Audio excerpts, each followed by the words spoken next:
Self डाउटनेस। कभी लगता पहाड़ पर टाल डालेंगे दुनिया हिला देंगे, ताकत उठता नहीं कभी कभी। तो कभी कभी ऐसा लगता है कि क्या हो, उसको बता। नहीं, तुम अपने आप को आज तक कभी आंख बंद करके अपने आप को समझने की कोशिश की?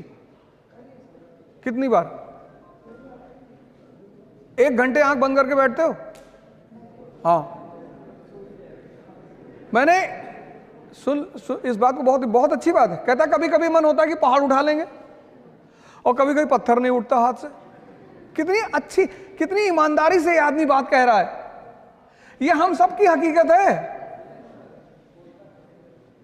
ये हम सबकी हकीकत है। ये जो आदमी बात कह रहा है, ये एक आदमी की बात नहीं, ये हम सबकी है। तो सुनो क्या होता है उसमें।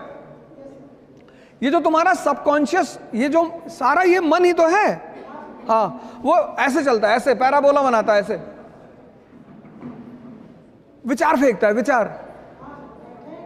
बस बस बस बस, इसको पकड़ लो। कबीर ने कहा कि जो व्यक्ति अपने मन को अपना गुलाम बना लेगा, बस वही इस दुनिया पर राज करेगा। क्योंकि जैसे तुम्हें 4 बजे उठना है, अब तुम्हारी नींद खुली 4 बजे, अब इसने तुमसे क्या कहा कि 5 मिनट और। इतनी ठंडक में कौन उठता है? नेहरू जी 11 बजे सो के उठते थे। तुमने एक बात इसकी गौर की, जो काम इसे तुमसे कराना होता है उसके लिए बड़े अच्छे अच्छे एविडेंस देता है। ये कोई सिगरेट पीता है तो उससे कहता है नेहरू जी भी पीते थे, स्टालिन भी पीते थे। अरे स्टालिन नाली का पानी पीता था, पियोगे? बस जैसे ही तुम्हारी 4 बजे नींद खुले और ये तुम्हें राय देने लगे, उसको राय को पकड़ लो तुरंत कि अच्छा हम ही को समझा रहे हो। इस दुनिया में हर व्यक्ति अपने मन से परेशान है, लेकिन चूंकि वो उसे देख नहीं पाता, इसलिए दूसरे को परेशानी का कारण बताता है। इसलिए सारे धर्मों में आंख बंद करके पूजा करने का प्रावधान है, किसी में खोल कर नहीं है। क्योंकि जब तुम आंख खोलते हो तो तुम्हें दुनिया दिखाई पड़ती, लेकिन जब बंद करते हो तो तुम दिखाई पड़ते हो।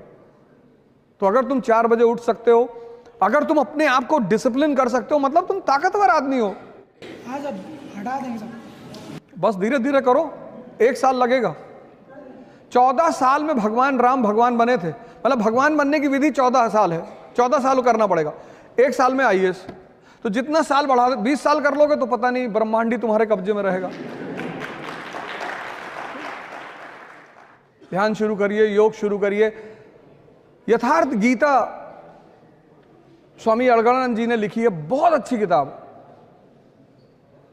एक श्लोक पढ़िए, आपका जो धर्म है,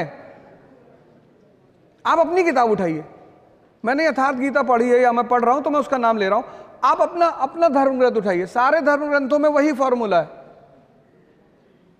किसी संत महात्मा से जुड़िए, उसकी चिंता मत करिए कि 1-2 लोग पकड़े गए हैं। कभी 250 का नोट देखा मार्केट में, जिसका असली होगा उसी का नकली भी होगा।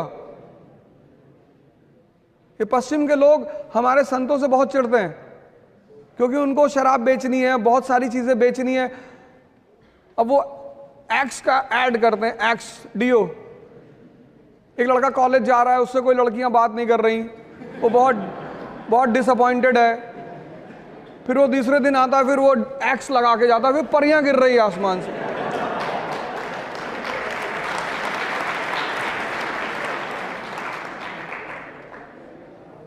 अरे भैया तुम स्कूल आए हो, किसी की बुलेट उठा लो ऐसे हाथ में। शक्ति, उनको पता है कि जितना मरा हुआ दिमाग होगा उतना अपने प्रोडक्ट को बेचा जा सकता है। जो आदमी सबसे प्रभावित हो रहा है, हमारी श्रीमती जी ने हमसे कहा कि यार एक बात बताओ, तुम में और में बेसिक डिफरेंस क्या है? मैंने कहा तुम्हारी क्षमता ज्यादा है, लेकिन तुम्हारे काम करने का तरीका गलत है। बोली कैसे? मैंने कहा यार इतना टाइम लगा दूं किसी चीज में, तुम कपड़ा खरीदने गई, अब कपड़े को पकड़ के ऐसे ऐसे देख रही, कॉटन पैदा करती हो? नहीं नहीं नहीं। जब हम पहली बार गाड़ी खरीदने का प्लान बनाए तो हमने कहा वैगनार खरीद लो, बढ़िया गाड़ी है। तो उनसे किसी उनकी दोस्त ने कह दिया कि अरे वैगनार, मारुति मिडिल क्लास, 6 महीने तक कार ही नहीं आई घर में, कभी मारुति, कभी सेंट्रो, कभी ये, कभी वो। फिर एक दिन मैंने उनसे कहा आओ, चलो आओ, फिर ले गए महिंद्रा के शोरूम में। इसीलिए तो इस देश में तुम संत रविदास को सुनो, मन चंगा, मन पे बात कर रहे हैं। तुलसीदास ने क्या कहा, जाकी रही भावना जैसी। ये मन तो तुम्हें हर बार तुम्हें शादी नहीं करने देगा। अगर 5-6 लड़कियां एक साथ खड़ी कर जाएं कि इसमें चुन लो, फिर डिस्टर्ब कर देगा तुमको कि नहीं ये नहीं। तुमसे खेल रहा है वो, एक पकड़ो, वो तुमसे खेल रहा है और तुम उसको मजा दे रहे हो, तुमसे मजा ले रहा है। कभी तुमसे कह रहा है हिंदी, रामधारी सिंह दिनकर, बहुत बढ़िया। अब तुम दिन भर बैठ के सोच रहे हो कि हाँ यार रामधारी सिंह। यही तो मैं कह रहा हूं, डिसीजन लेना है तुरंत। जिस दुकानदार के पास जब जाते हो कोई सामान लेने, अगर वो सामान उसके पास नहीं होता तो पता क्या कहता है, साहब आजकल इसकी सेल नहीं हो रही है, बड़ी शिकायत आ रही साहब। आप साहब एक काम करो, आप साहब ये नया प्रोडक्ट है साहब बाजार में, बड़ा बढ़िया प्रोडक्ट है साहब। तुम उससे पूछो कि जो मैं मांग रहा हूं वो है कि तुम बिस्लरी की बोतल मांगे, उसके पास नहीं है, कहेगा हिमालय का पानी ले लो। मैंने पूछा बिस्लरी है, कह रहा साहब बिस्लरी के पानी में बहुत शिकायत आ रही। मैंने कहा है कि नहीं,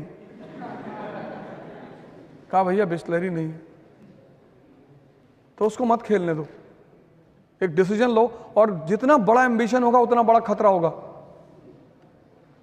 इकरा आईएएस है आपकी बेहतर तैयारी के लिए पूरी तरह तैयार। इकरा आईएएस में ना सिर्फ देश के रिनाउंड एजुकेटर ओझा सर का गाइडेंस मिलेगा, बल्कि दिल्ली के बेस्ट फैकल्टीज द्वारा प्रेपरेशन कराई जाएगी। तो अब और क्या चाहिए यार। इस क्रिकेट सीजन सिर्फ अपनी फेवरेट टीम को ही मत जिताइए, अपने करियर की पिच पे भी खुद की जीत का परचम लहराइए। इकरा आईएएस बाय ओझा सर लाए हैं यूपीएससी, आईएएस और पीसीएस की प्रेपरेशन के लिए न्यू ऑफलाइन बैचेस, जहां आप ज्वाइन कर सकते हैं एनसीईआरटी बेसिक्स, जीएस प्री का मेंस फाउंडेशन और क्रैश कोर्स। इकरा आईएएस बाय ओझा सर हैं अपने कानपुर के 9 नंबर क्रॉसिंग के पास शारदा नगर में।